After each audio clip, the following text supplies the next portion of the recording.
Good morning. Welcome to Friday Morning Coffee with me. It is a lovely chilly day where I live. I don't know where you live, but where I live, the wind will freeze your face. And that's just a thing. And I'm actually surprised it hasn't happened sooner. We finally have snow and freezing. Normally it's here a little earlier than this, but I'll take what I can. Today I wanted to first off, joyfully proclaim that I finally got that pool party going. So let's take a quick look at that. I have the blue deck, and in the community pools, looks like there were, as of last night anyway, there were a few. So there are a few Our Planet ones, and there's a blue weed and a shipple for blue XPS, and my awesome pool and wax blue G. So what I discovered here with my awesome pool is that the number of decimal places when you're writing out those tokens matters. But I guessed at how many decimal places there were, and you shouldn't have to guess exactly. I've been told you can find it on blocks. I know you can. I've done it before, but I don't remember what I did. Like, it was an accident. So let's do it together and conclude this train wreck, because this business of learning things live is probably something I shouldn't do, but I also find it funny. So let's do this thing.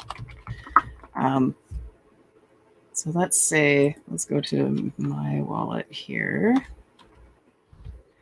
And let's say that the currency I want to use is, let's go with Beatscoin, because we'll use that as an example, because that's one I had. Or Shill Beats. Do I want to do Shill Beats? Let's do Shill Beats, my LP token, because that'll be even more fun to try and find. So it's important to use the same number of zeros as all the numbers after the first number for the max supply, and then you have to use the right number of zeros after the decimal place.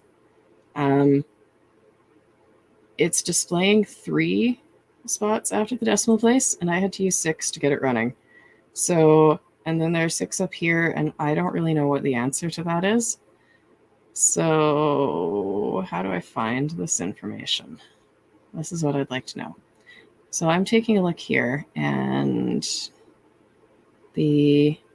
that's the account that holds the token. But I already know I'm probably not going to find it here. Like, if I look for Shill Beats, it doesn't show, right? So this might be a bad example, because I think this is the way to do it. So let's go back to where I was before. And I use one that I might have a better chance of. Let's do Beatscoin. So I know for Beatscoin, I can go to the Wax Beatscoin account and look at the contract. I'm pretty sure that if I click on the get contract, it'll show me the thing I want to know. I don't know. And I don't really know what that get contract button does. So let's find out. Anyway, while it's getting slowly here, there should be a super obvious way to figure out how many zeros to use, and that's the part that I'm having trouble finding. I've got tables, I've got actions, I've got this thing. Is it in here somewhere? Probably not. Maybe. No, doesn't look like it. Well,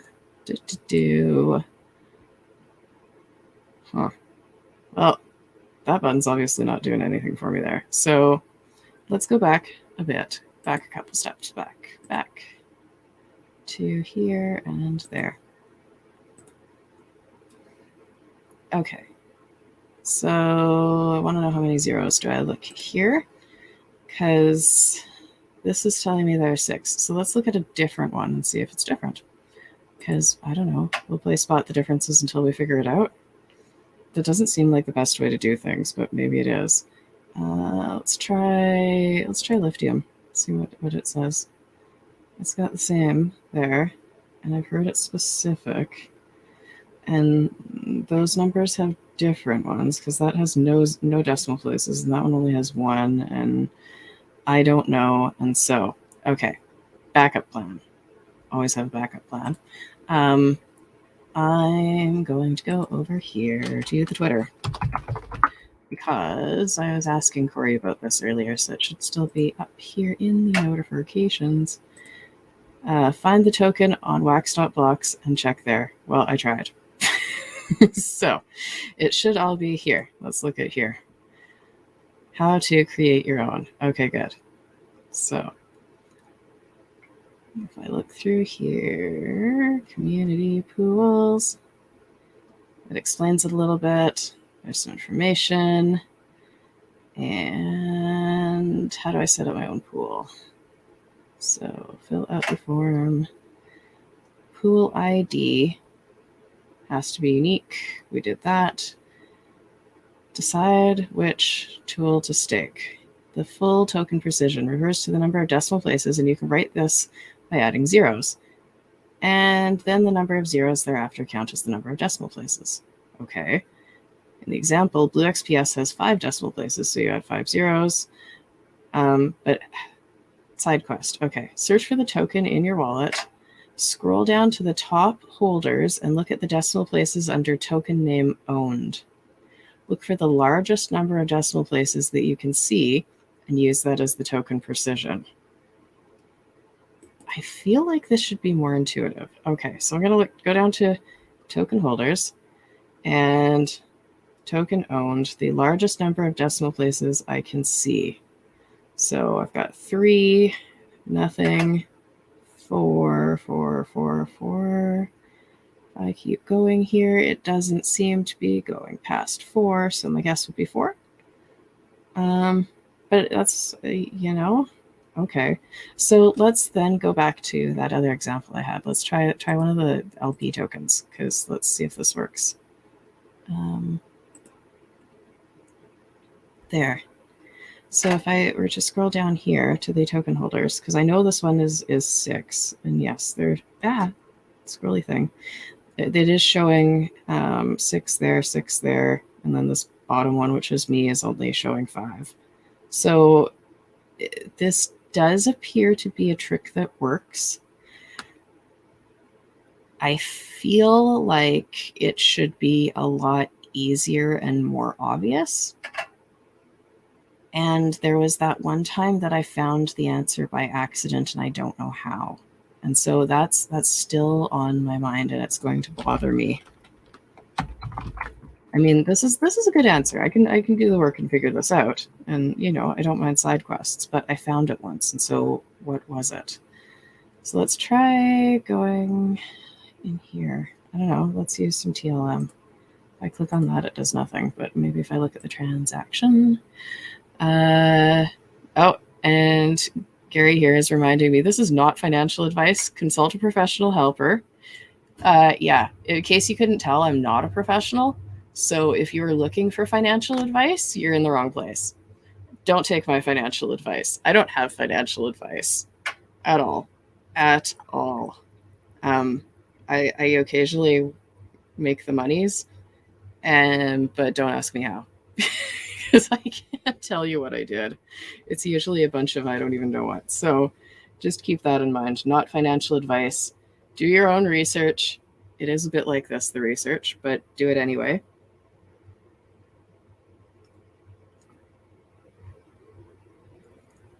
And if you're ever going to come back to me and say, well, but Jen said, okay, yeah, Jen said the thing. Is Jen a financial advisor? Nope. So keep that in mind. All right. I was looking here for the thing with the decimal places. I don't think it's here either. I know I found it somewhere though. This is the thing that's going to bug me for the rest of forever here. I know that I found it. So I don't know. I don't have the answers, and that is okay. It bothers me. Anyway, so this website here with this article, you should have this bookmarked if you don't already, because, yeah, this main Bluedac one here. So rod.com/NFT/Bluedac. Bookmark that, because that's where most of the information comes from. There's lots of good stuff on here. Highly, highly recommend reading it thoroughly.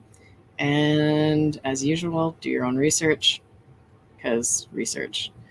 All right, so let's just move on from that because that was fun and we've done our little side quest. And let's take a look at, let's see, I don't have a whole lot of time this morning. It is Friday. Friday is usually not a great news day, so let's see what's out there. Where do I want to look for the news? World news. That's where I want to look for the news. Facebook uncovers Chinese network behind fake expert. Oh, Lordy. I don't even want to look at that. Like that it may be as true can be, but I'm just not going there. Let's see. International news, world news, newsy news. Oh, COVID's still in the news. What else have we got? Well, stormy over in Turkey. Well, that's no fun. Okay. Well, let us look here instead. Maybe I'll give you some headlines. There we go. World News Roundup. 5 overnight developments from around the globe. Okay, let's do it. No idea if this is a decent website or not, but let's find out. Begin your day with 5 key overnight stories from around the world. Okay. Number 1, Harvard University becomes first Ivy League to add add caste as protected category for student workers? What does that even mean? Harvard University has added caste as a protected category for all graduate and undergraduate student workers. It has caste equity protection in its non-discrimination clause for unionized student workers. This will impact, okay, but driven in partnership with caste-oppressed community members, this win is part of a larger national movement for caste equity that aims to protect caste-oppressed students, workers, and communities across the country. Oh, it's because they face discrimination. See, sometimes I live a very insulated little life and don't realize that these things actually still happen. And when I do find out, I'm kind of astounded that these things still happen. So there's caste protection at the university because there's still discrimination and that's still a problem. And why it's still a problem, I couldn't tell you. That was kind of like last night I was reading a bit about what makes children gifted. Long story there, I'm not getting into it now, but what absolutely stunned me was that I was reading this, and one of the first big points was, when you're screening for gifted children, you need to make sure to screen across all socioeconomic backgrounds and, origins and countries and places and things. And I'm like, but of course, this wasn't being done before. People were thinking that giftedness was related to the amount of money you have or the country you come from. See, this is where I'm not. I have a big disconnect because I couldn't quite grasp the idea that it would be done differently. I assumed everybody would be screened because that's just how it works. Like if you're not a racist and if you don't have caste discrimination issues, then you should be screening all your people, because if it's a thing that's not related to those things, then it's going to be everywhere. Apparently, I'm a minority on that. So the world has a long way to go in terms of equality. Life lesson learned. And on that note, assuming that you like equality, and I'm assuming most people do, preach it to your kids. You don't have to go overboard with it, but just make sure that it's a thing that they're aware of. Kids are wonderful, and they're really, really good at being obnoxiously loud and socially inept when it comes to the right place at the right time. If they have a friend who is being treated as less than for any kind of those reasons that I just mentioned, kids are very likely, if they're, taught about it at home, to speak up loudly and obnoxiously and say, hey, you can't do that just because of that. And then the adult's going to look around and feel kind of weird, and it'll get awkward. And hopefully everything turns out more equal after that. So don't be afraid to talk to kids about things like that. They're not too young. It's not a place where they're not going to understand things. They want their friends to be treated as equally as they are. So it's worth having that discussion. Let's see, headline number 2 here. Now that we've established that I'm a ranty parent. Geeta Gopinath to take on new role at International Monetary Fund as first Deputy Managing Director. Yay? She's the Chief Economist. Okay. Indian-American Geeta Gopinath, Chief Economist of the IMF, is being promoted as their first Deputy Managing Director. She would replace Jeffrey Okamoto, who plans to leave next year. She was scheduled to go back to Harvard. Oh, isn't that the second time Harvard got mentioned? Yeah, interesting. She was scheduled to go back to Harvard, but now she's staying. Okay, cool. Omicron may soon cause over half of COVID infections in Europe. Okay, that's the thing. Kind of sucks, maybe. I don't know. They don't really explain whether or not, it's better or worse. It just might be a thing. So, and that, that's evolving science. We don't necessarily know how dangerous it is, how contagious it is, how bad the symptoms are, if the long-term COVID issues that we've seen in the past are going to still exist with it. Who knows? So science is developing. Okay. Biden to restart Trump-era border program, forcing asylum seekers to wait in Mexico. Why? They will restart the contentious Trump-era border program, forcing asylum seekers to wait in Mexico for U.S. immigration hearings in keeping with a federal court order. Huh? What court order? Too many questions. Biden ended the Trump policy known as the Migrant Protection Protocols in January. A federal judge ruled Biden's rescission did not follow proper procedure and ordered the policy's reinstatement in August. Lame. Okay, that answered my question.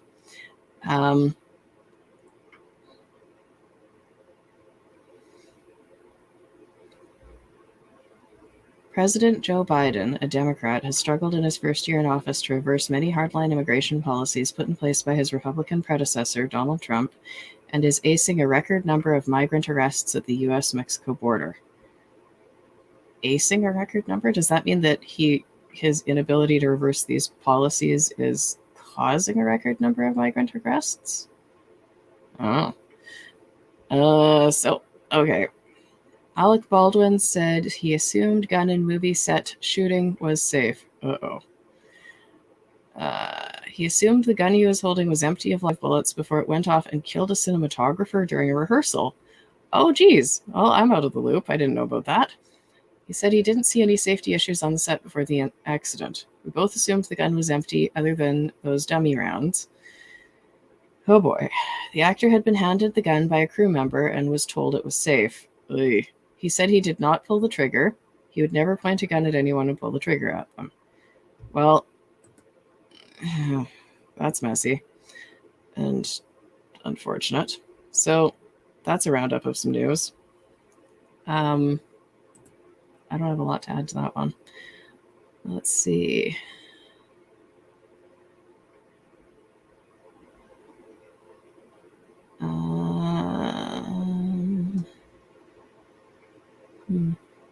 Trying to look for other things that, are actually interesting news. There's a lot of not much news, and a lot of COVID.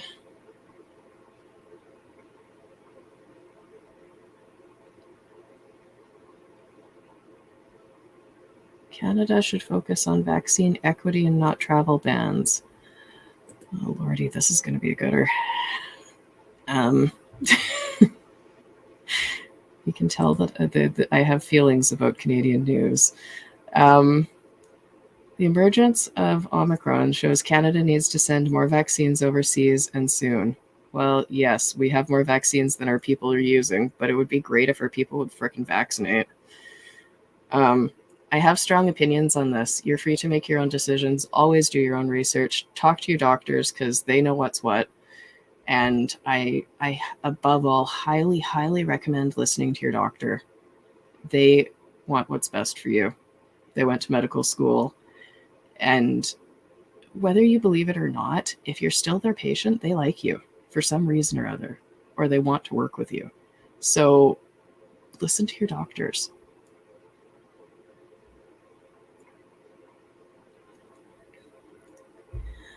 All right, so doctors, along with human rights policy specialists who spoke to CBC, said the federal government can and should increase its vaccine shipments to low-income countries sooner than planned. Oh, they were planning on doing it anyway. Cool.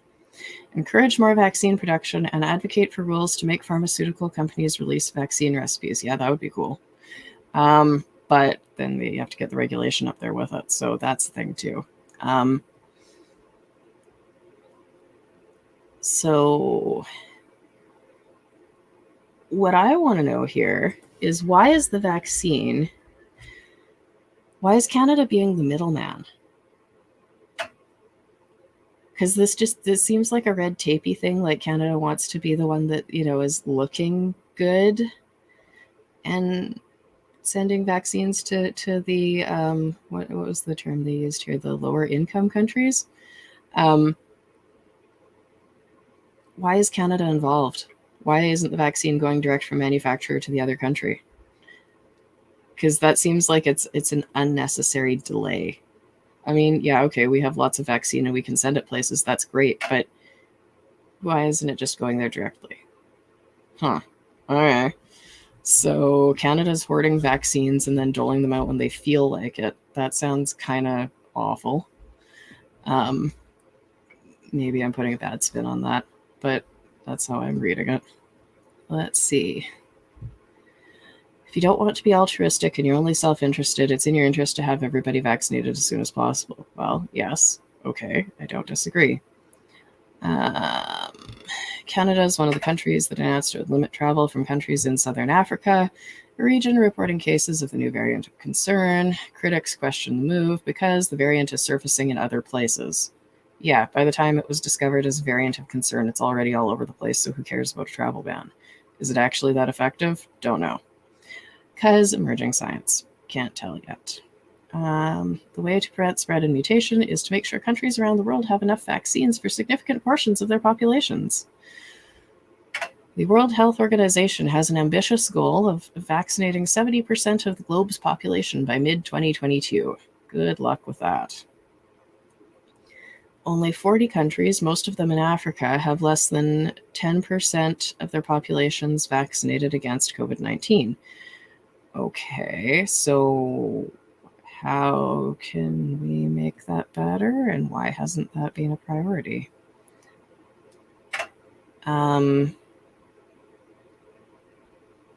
Okay. Canada needs to do more and fast. Okay. Canada has provided vaccines and financial support to other countries through global efforts like COVAX. Funding pools funds from wealthier countries to buy vaccines for those other countries and ensure low and middle income countries have access. The global public health is a shit show. There's absolutely no reason why there shouldn't be some sort of large, very large global fund to get vaccines to the people for something like a global pandemic. I am not in charge, so I can't make this happen. Canada is kind of trying to make it happen, and that's cool. Now I understand at least why they're the middleman. But shouldn't the World Health Organization be making that happen? Shouldn't they be like just running the show and sending things places? I know that pharmaceutical companies that put all the hours and hours and funding and research into this need to be paid for their work. That's why you have a global fund paying for the shipment, delivery, research, etc. of all these vaccines. And further, you should have contracts in place with pharmaceutical companies that should a pandemic arise, you're going to need X amount of vaccines, and you're willing to pay X amount for all of the research, development, shipping, etc., testing necessary to get this shit accomplished. This is another one of those inequality things where if of the 40 countries with under 10% of their population vaccinated, if most of them are in Africa, That's a problem. Again, Africa keeps getting forgotten. That's a big problem. And it seems to be a global problem, and it seems to be a problem that initiates with the wealthier countries just not caring, and they should. Africa often gets forgotten. I feel very passionate about this because it is ridiculous that that kind of thing should still be happening. It's ridiculous it ever happened in the first place. And yeah, until COVAX gets access to the doses they need, we're going to continue to see this huge gap, says Ian Thompson of Oxfam Canada. No kidding. Okay, well, anyway, that's a frustration. Ottawa has pledged to donate the equivalent of 200 million vaccines in actual doses and money to purchase doses through COVAX by the end of 2022. Excellent. It's a good start. As of Wednesday, 8.3 million of Canada's donated vaccine doses had been delivered through COVAX, and Canada's financial contributions procured about 87 million vaccines doses for low and middle income countries. Great. Let's get that done faster. And next time in tandem with vaccinating our own people, not a year after the rest of us have been vaccinated. It's not quite a year, but it's getting close. Like, I was vaccinated in the spring. So it should be, if we're going to do this humanitarian thing and make it out to be a humanitarian thing, and I mean, it's being done partly because it needs to be done, but also it's being done, Canada's running the show here because it looks good on paper, you know, photo ops and all the rest of it. Canada donated all these things. Start doing it at the beginning. Do it in tandem with our population. We're people. People are people. People are equal. Let's, you know, if you're going to believe it, preach it, do it, whatever, show me. So there we go. That's my thoughts. Vaccine equity involves lots of ingredients, and in Canada's case, we've actually stepped up and the Canadian government has offered financial support to COVAX. Well, yes, months after most of our population has been vaccinated. Oh, what Canada hasn't done is actually followed through on these commitments. No kidding. He pointed to a report published in October by the People's Vaccine Alliance, including Oxfam, that found 40 million doses Canada had promised early on in the pandemic. Only 8% had been delivered. Yay! Canada donates on a rolling basis as they are released by the manufacturers. Okay, so at least they're doing that thing that I just talked about, sort of. Canada has close to 6 million doses in the national inventory, according to the Public Health Agency of Canada, and another million doses have repeatedly gone to waste since the rollout began that could have gone to countries in need. Well, okay. Why were they wasted? Were there not enough people booked in clinics? Did they discover extra doses in the vials? Because that was a thing that happened. And, you know, so planning needs to be done a little better. Okay, I get it. 1 million doses that have gone to waste since the rollout began. When you think of the number of vaccine clinics in the country, that's not unheard of. Because if you're running, let's say, clinics in, it wouldn't probably be a big step to say 1,000 places a day have clinics. And if each of those places have, you know, say 5 or 6 doses that get wasted because, I don't know, maybe the needle doesn't work or the syringe doesn't draw, maybe somebody doesn't show up for the appointment and they can't find a replacement in time. Like my pharmacy called me the other night and said, hey, do you want to bring your kids in? I'm like, well, they've already gone. And they're like, well, we're having trouble filling spots for all the vaccines we have. It's things like that. So that's a planning issue. And then building a stockpile of vaccines does nothing other than create a liability of an expiry date and vaccine spoilage. Is that what happened? Maybe, probably. Anyway, more manufacturers will lead to more vaccines. Yes. I don't need to go through the details on that. That's no kidding. Syringes and other supplies are needed. There could be a shortage of 1 to 2 billion syringes needed to administer vaccines next year. They're already in high demand. Okay. There's no explaining why, and there's no explaining how to fix it. Train your staff, combat hesitancy, blah, blah, blah, blah. Okay, so why is there a shortage of syringes? We can take a look at that on Monday. I have to go. I've got a meeting. Have a happy day. Happy weekend. Happy December. See you on Monday. Bye.